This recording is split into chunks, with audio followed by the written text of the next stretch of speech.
All right, what's going on, folks? Did you miss us? Did you miss us? Come on. JV Wins Dogon SS. We have returned Yeah. for another edition of the Conscious Approach channel on YouTube. Thank you for joining us. Took a bit.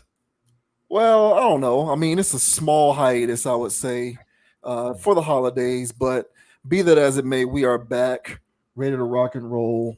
Um, Thanks to everybody who is tuning in. Thanks to everyone who has joined us as we go along for this ride. Join the tribe. A lot of people weighed in on K Michelle's comments about interracial relationships, so that was pretty entertaining and interesting to follow along with in the comments when that video posted.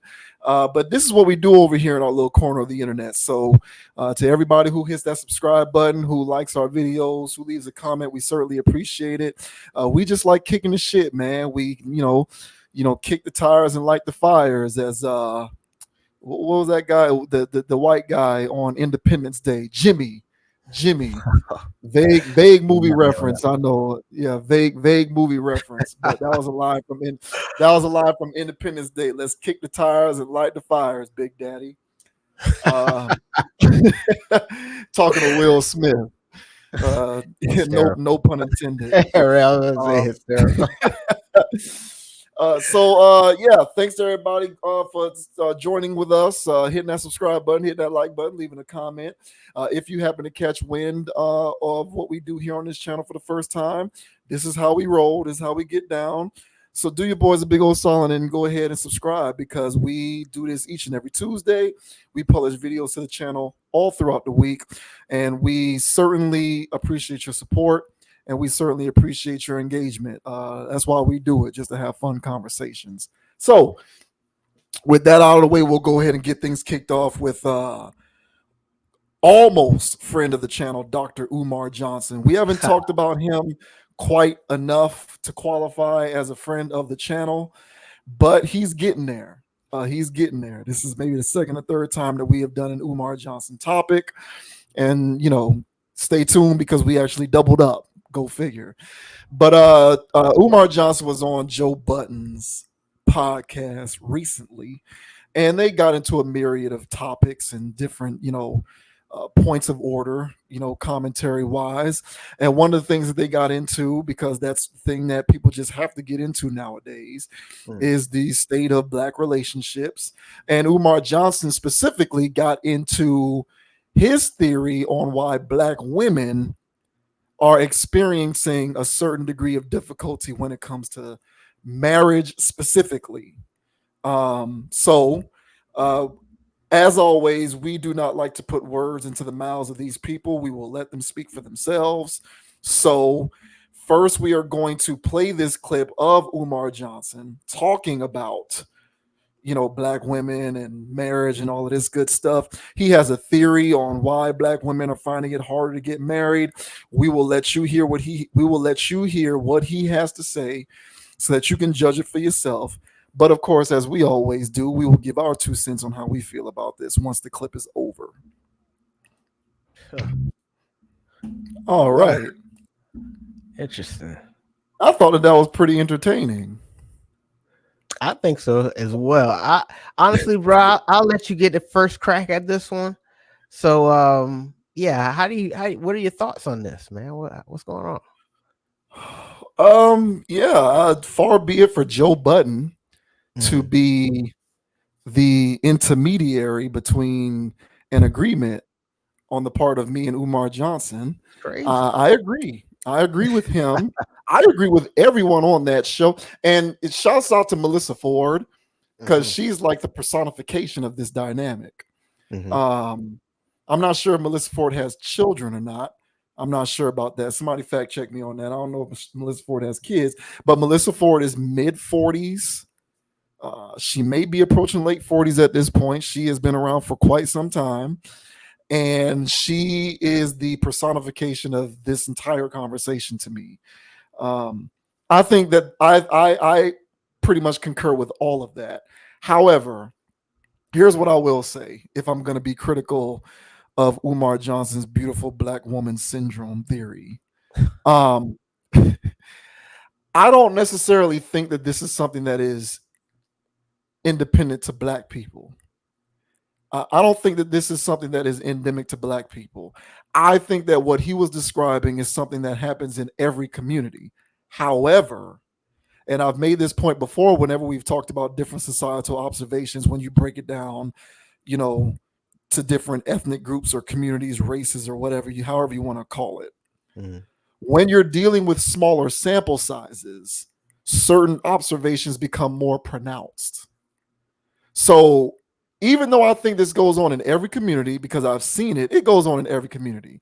The white women who look really good tend to maintain options and play the field and do whatever because they're not incentivized to settle down because they get all the attention in the world from men. Same thing with the attractive Latino women. Same thing with the attractive Asian women, the Americanized ones at least. Mm-hmm. Same thing with every if you are an attractive woman, if you look good in the face, look good in the body, this is something that you are likely to encounter no matter what community that you're dealing with. Mm-hmm. However, for some of these communities, such as Latino people and white people in particular, because their numbers are greater, the effects of this kind of thing from a detrimental standpoint are less pronounced than when you're dealing with black people who only comprise like 18% of the population.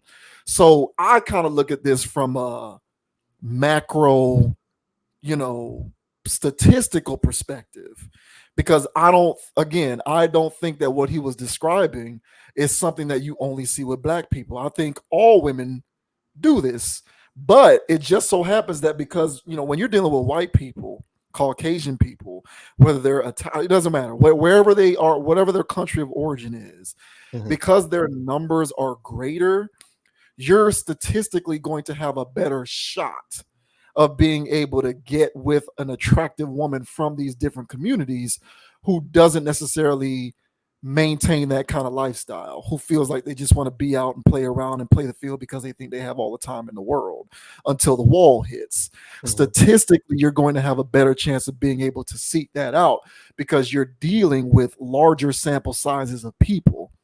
But when you're dealing with black people in particular, you're working with a smaller sample size. So all of these societal observations become more pronounced as a result. I often use the analogy of the the M&Ms in a jar. If Mm-hmm. I put 10,000 M&Ms in a jar and I tell you find all of the red M&Ms, it might take you a while. There's 10,000 M&Ms in this jar. The red ones are less pronounced. However, if there's only 10 M&Ms in the jar and I tell you pick all the red ones out, you're going to easily be able to find those 10 M&Ms because you're dealing with a smaller sample size, so those red M&Ms become more pronounced within that jar of just 10 M&Ms. That's kind of how I look at this dynamic playing out with respect to black people. You're dealing with smaller sample sizes, and therefore you're dealing with smaller sample sizes and instances of different facets of desirability. There's less black women who work out. There's less black women who go to the gym. There's less black women who eat healthy. There's less black women who diet. You're dealing with smaller sample sizes. And so, these things kind of become more pronounced because of the fact that you're dealing with a smaller sample size. But moreover, I agree with what Johnson is saying, but it kind of sounded from his comments like he was sort of making the insinuation that this is something that you kind of uniquely see playing out within the black community. And I honestly think that it's something that goes on everywhere, but it's less detrimental when you're dealing with larger sample sizes. Because, like, okay, whatever, this, white woman looks good, but she wants to keep her options open and not accept my marriage proposal. Okay, the likelihood, the odds that I'm going to be able to find another white woman who can approximate her physical desirability is higher than in my case if I'm looking for that in a black woman because of the statistics and the numbers of it all. It just is what it is. And you can get into certain value sets that we have as a people if we wanted to go down that rabbit hole. I'm certainly open to entertaining that. I kind of feel like we as a people kind of take to certain things, not to the degree that we should, such as fitness, exercise, being in the gym, doing all of these things that other cultures of people, I believe, do at a greater rate. So we're already not doing those things as it is. And so when you compound that with the fact that we represent a smaller sample size, you have what ends up playing out on the back end as what Umar Johnson would describe as beautiful black woman syndrome. Those are my initial thoughts. I think there's just beautiful woman syndrome, period. But I think it's different based on the community that you're looking at. And it's going to play out differently when you're working with smaller sample sizes. No, I agree with that because yeah, it's not just unique to the black community, that's for sure. But kind of like how I was speaking about last week, just different cultures have more uh, structure to it when it comes to tradition and things of that nature. But once you start getting with westernization and this type of mindset, a lot of that stuff goes out of the window. But some of the communities still keep some of the traditional values or what have yous or whatnot. But for the black community, for the most part, man, there there really isn't any cultural boundaries when it comes to how to behave when it comes to certain things.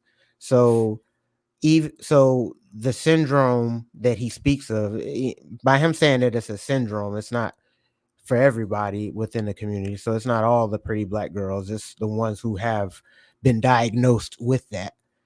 And I would just say that, the the people within our community that can notice it, I think that yeah, it also has a contributing factor to the lack of some type of boundaries that we have set as a community of how to behave and how to act and whatnot. And so these girls tend to fall by the wayside a little bit earlier. And I don't know if you remember seeing this type of behavior going on in middle school and high school, but I sure enough did. The ones that were the prettier ones, I mean, they were getting the most attention. And the one that they get the most attention, generally, they just ride off that attention and they know they look good by a certain age and they just ride that out. And then there's the others. And then the others, I mean, they have to have character. So that's when you tend to see the ones that are so pretty but ain't got no character at all, you know, versus the ones that you better have something going with yourself, intriguing conversation, deep thoughts, you know, what have empathy, because once they're up that ladder, man, they keep getting that attention and that dopamine rush. I'm not saying that all attractive people have that type of syndrome going on, but those attractive people be having that. And the reason why they have it is because they've been getting attention their entire lives. So the people that had to work for it, they should have some character. It's crazy when you meet someone that's, not high on the physically attractive scale and they choose to be a nasty person. It's like you're just losing at this point, you know. So for the pretty woman syndrome thing, I agree with him. I feel like that does happen. I've seen it play out before, but Melissa Ford, as you mentioned, is a great example of it. But I think everybody pretty much knows that, consciously or subconsciously. So it's nothing really deep. But that's what Umar Johnson does. Yeah. Is yeah, he says a lot of agreeable things, and then he'll backdoor you for some donations. Start triple talking, repeating it. He'll do his same shtick all over, but he has to be agreeable on podcasts first. So whenever he's doing his interviews or whatever, he'll say a whole bunch of stuff that everybody agree with. A whole bunch of pretty women agree with it. Even Melissa Ford, who seemed to have been getting, put under the rug in front of everybody's faces, still had to turn around and say, "Nah, bro, I agree with that. Hell, I fit in that bucket. Sorry." She knows she does. Yeah. Yeah. So that's how agreeable he was in that statement. So, well done, Umar. Just playing his cards. but I know your game, sir. I know your game. All right, but yeah, I agree with him here. I do. Yeah, I mean, I spent so much time. So I think you and I were in a unique position because we lived in a place, Hmm. right? So we lived in Tallahassee, Florida. Tallahassee, Florida is one of the college towns that is unique in that you Hmm. have that collision of an HBCU with a traditional 4-year university that Hmm. is majority non-black. I'll say Hmm. that when it comes to Florida State FAMU in Tallahassee. Hmm. So I used to dabble on both sides of those tracks. I was Hmm. at the black parties, I was at the FSU parties, I was in all of the social places, gatherings where it was majority non-black people, and then I'm going into all of the places where it's majority, if not all, black people. Hmm. So a lot of my opinions on this kind of thing were greatly informed via my experience living there. And I used to always notice, like, it's so funny. I got to a point because when I went to college, I was a nobody. I didn't join a frat. I didn't play a sport. I just went to school and got my degree. I wasn't in any groups or clubs. In hindsight, I wish I had gotten more involved with something. But as a student, I was just there. I was just on the campus. Hmm. So, the guys who are just on the campus, you got to hunt for your prey, and you got to Right. put that, and you have to put that work in. And Hmm. like when I during my time being there, I came to really internalize the idea that the better looking the black girl was, it was automatic to me that she was not available. Automatic. And that didn't necessarily mean that she was involved in a relationship. It just meant that the likelihood that she was going to fit you in her rotation was not that high because she probably didn't have any open slots. And whereas other girls in other groups who look good, I didn't experience that. I didn't experience that at all. So I sum that up literally to availability, and Hmm. availability leading itself to lack of access. Because like unless you go like if you go on a FAMU's campus, it can seem like there's just this plethora of beautiful black women walking around everywhere, but you're dealing with an insulated environment. If Hmm. you extrapolate that to the rest of the town, the city, the community, it's a very, very small percentage. And guys know better. So these, when you're a black guy and your preference is black women, and you are able to put yourself in a position to potentially be able to get with a black girl who's beautiful, Hmm. you're not going to pass that up. You're not going to forsake that.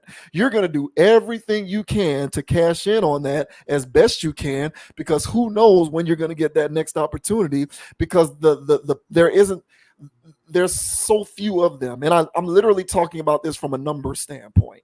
There's Hmm. so few of them that if you have that opportunity, you really have to work hard to be able to capitalize on that and not pass that up. Because the next beautiful black woman you run into, she's going to be talking to 3, 4 dudes at one time. And you're going to be the odd man out. Now, if you go to FSU's campus, the good looking white girls are not on that. They're not on that. And it's not because they don't do those kinds of things. It's literally because there are so many of them that if you're a guy, you have literally a higher chance to just run up on a white chick who looks good, who isn't on that, because it's bountiful. There's just more of them, literally. And like if you and then like I said, when you throw in some of the stuff that you alluded to, some of the things with values and culture and some of the intrinsic qualities that help to guide behavior, you're going to run into more attractive people outside of the community who have those values in place because there's just more of them. And I mean, you can spend enough time, you'll run up on a Latino chick up there or a white chick up there, an Asian chick up there, whatever, who's on that same wayward stuff that the beautiful black women are on. But the Uh-huh. likelihood that you're going to run into it more with the black women is just significantly higher because it ain't but so much of them to go around. Like it literally got to the point where every time I saw a black girl, black woman when I was up there, if she was at least a 7, Mm, guaranteed. Maybe she gives you the number. The likelihood that she's going to respond to you is low. Now, of course, as a guy, you got to be able to just be willing to deal with that because that's the existence of a man. Is to just be comfortable and get used to the rejection. So by no mhm, means should that stop you from continuing to put the work in. mhm, However, it is what it is. The likelihood that she was going to reject you was going to be high, and the likelihood that you were going to run up on a non-black woman who was attractive, who was going to reject you, was going to be lower simply because there's more of them to go around. So I know a lot of people are sitting around here, they want to get mad because they want to make it seem like I'm trivializing this down to there aren't a lot of attractive black women out there.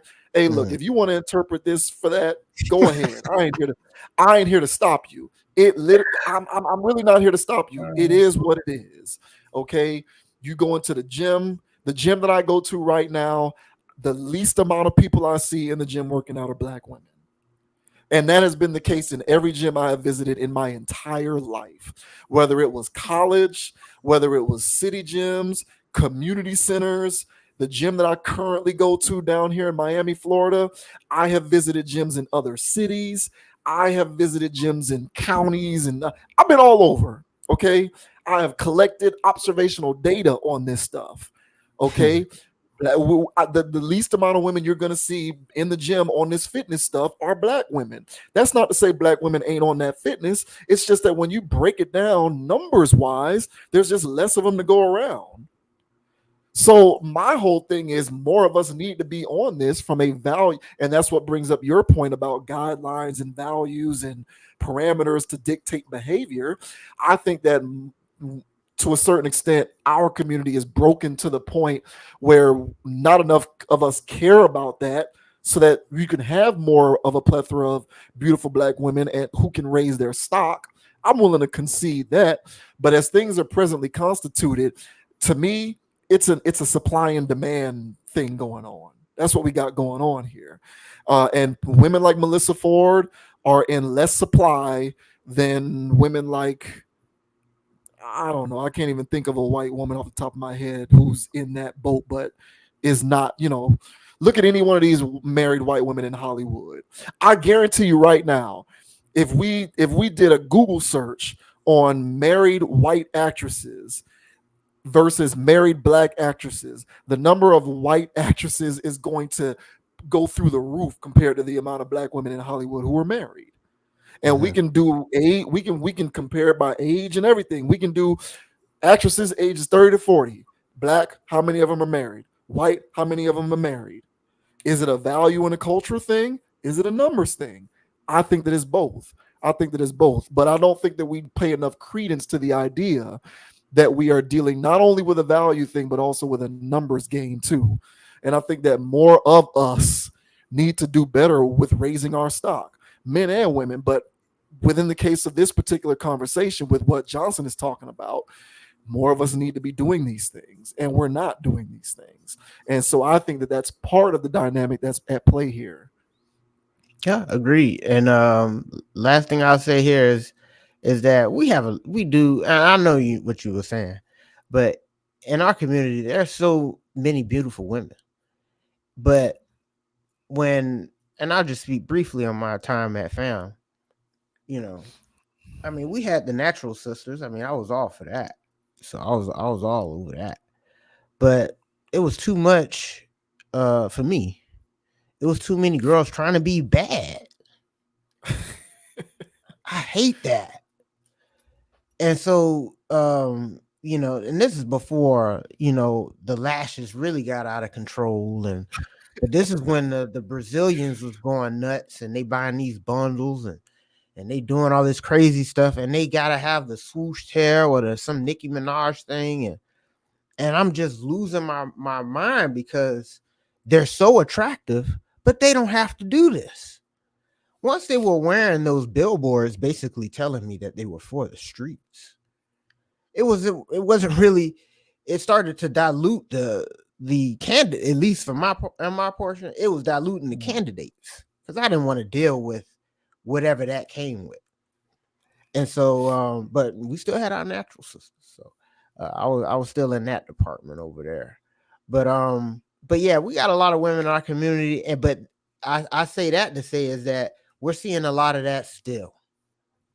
And what's going on is due to the lack of what I mentioned earlier, there's too many influences right now on being a bad bitch.